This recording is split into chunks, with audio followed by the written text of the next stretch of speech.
Welcome to season 3 of How They Got 1 Million Subscribers. Steven Scher and sister Grace.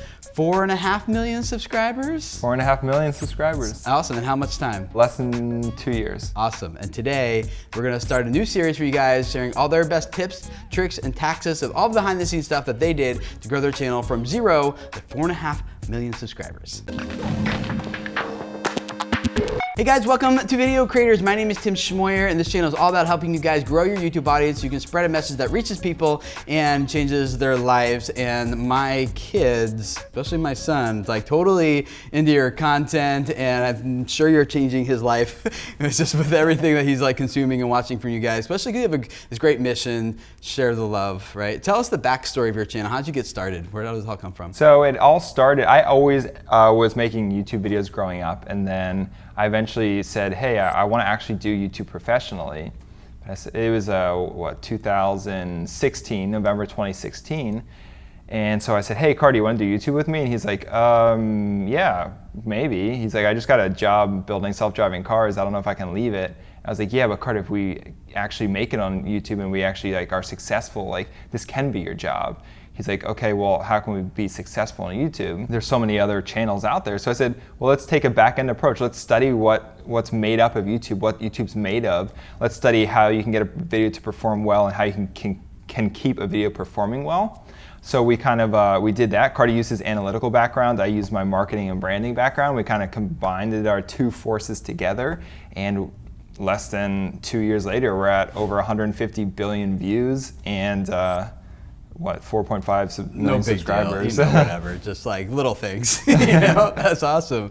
So, you guys, you're on the channel as well. What's your role on the channel? I recently just joined back in May, so a few months ago. Okay. And I'm currently just a character on the show. So you are doing like Hot Wheels stuff like together, and obstacle courses, and all sorts of fun flips and ponds and all that great stuff. Yeah, so my role is kind of like the Tom girl that still is like fun and cool to be.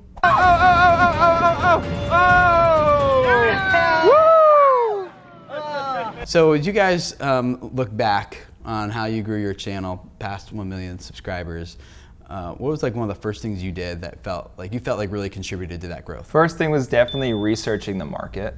So again, there's so many YouTube channels out there, but how can you get your foot in the door? Well, we kind of sat back and we said, what are like 5 channels that we would produce content that's similar to?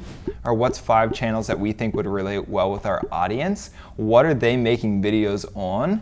How are they performing? And is there kind of a video that we can make that's similar to that? So that's kind of the first step we did, is kind of just research what was out there and what kind of content we can make around like our general audience. That's so smart. So were you actually targeting like trying to become suggested to those big videos that were performing well, and was your goal like, can I just ride on the coattails of these other big videos? Yes, we did. We kind of said, well, if we can relate well to these channels, we'll be suggested with their viewers and go from there. And then later on, we actually leveraged trends to grow our audience. Yeah. So how did that impact your content?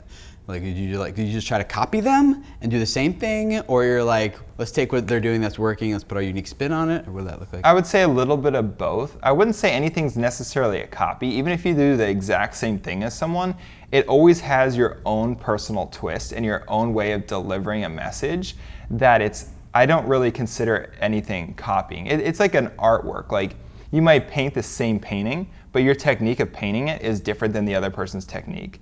And it all comes out, especially in video, in a different form. So although you're doing things on the same topic, it's actually a completely different way that it's delivered. And is this something you still actively do, or is that just in the beginning, or is this something that creators should be considering long-term, like always be watching what people in your niche are doing? Grace and I, we watch other people all the time. We're constantly studying other channels that are doing similar things.